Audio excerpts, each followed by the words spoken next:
उसको बल, स्त्री को सुंदरता, एक नारी को, एक पुरुष को एक बल, एक सुंदरता परमात्मा देता क्यों है? कभी आप लोगों ने अंदाजा लगाया? कभी किसी शास्त्रों पुराण में, किसी वेद में, कभी शास्त्रों में अध्ययन किया कि किसी पुरुष को भगवान सुंदरता दिया, बल दिया, किसी नारी को भगवान ने सुंदरता दिया, चतुरता दी, सुंदरता दी? क्यों दी? उसका कारण क्या है? किस लिए?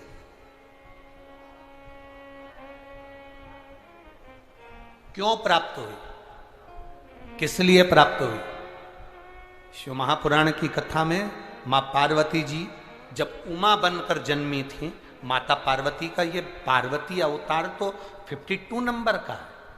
51 जन्म माता पार्वती के पहले हो चुके हैं, 51 जन्म। उसमें से जो उमा जन्म माता पार्वती का है, जब माता उमा बनी, शंकर भगवान महेश बने थे, इसलिए उनको उमा महेश कहा गया।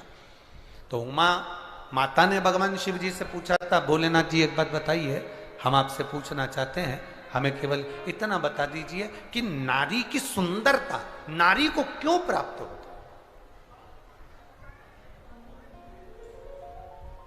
किस लिए प्राप्त होती? तो देवादिदेव महादेव ने कहा था, सुनो पार्वती, ये नारी की जो सुंदरता है, ये किसी पर पुरुष को रिझाने के लिए नहीं है। ये नारी की सुंदरता उसके हृदय के भाव को जनमानस तक पहुंचाने के लिए है कि मैं अपने हृदय से भी सुंदर भाव जनमानस को दे सकूं। शिव कथा कह रही है, भगवान शंकर का संवाद कर रहा है, शिव महापुराण वर्णन कर रही है, शिव तत्व कह रहा है।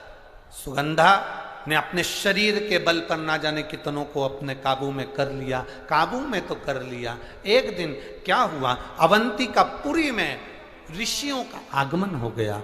ऋषि कुमार आए, अवंतिकापुरी में बैठे और क्षिप्रा माँ के तट पर बैठकर अवंतिकापुरी में ऋषिगण सबकी सब तप साधना में लीन होने लगे। इनकी सुंदरता को देखकर, इनके स्वरूप को देखकर सुगंधा ने विचार करा, क्यों ना इनको भी मैं अपनी मुट्ठी में कर लूं, इनको भी मैं अपने कब्जे में कर लूं और इनको भी मैं अपनी चाल में चलाऊं। सुगंधा ने अपने शरीर की सुगंध के माध्यम से ऋषियों के सामने अपनी सुंदरता का जाल फैलाना प्रारंभ किया।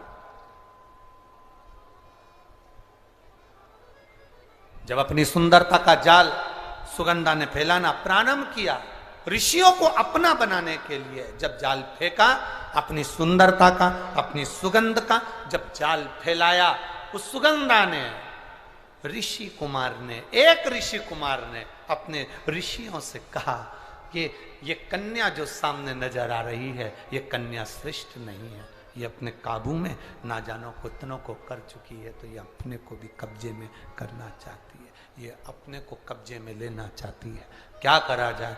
ऋषियों ने कहा, कोई बात नहीं,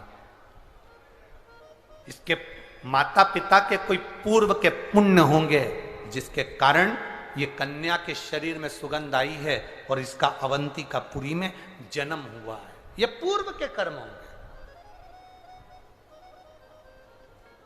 छिंदवाड़ा वालों के जितने भी श्रोता भाई बहन यहां पर कथा सुन रहे हैं, 16 सोमवार शिव महापुराण की कथा को 5 दिवस तक आप श्रवण कर रहे हैं,